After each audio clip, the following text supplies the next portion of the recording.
پہاڑی زبان میں اپڈیٹ سنیے۔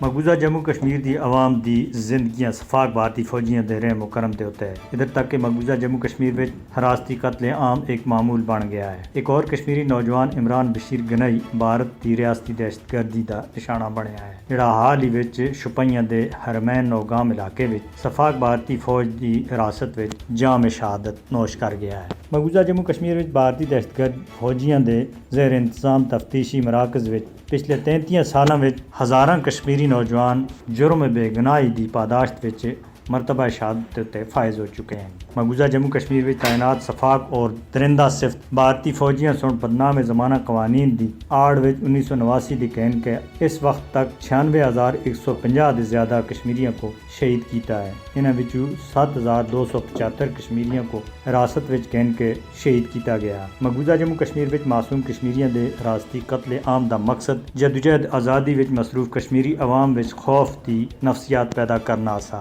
لیکن بھارت اور اس دے مددگار تمام تر ظلم و جبر اور دہشت گردی کے باوجود حق خود ارادیت وچ مصروف عمل کشمیری عوام کو نہ تو تحریک آزادی دے دستبردار اور نہ ہی خون دے سگی ہوئی اس تحریک کو دبا سکیں۔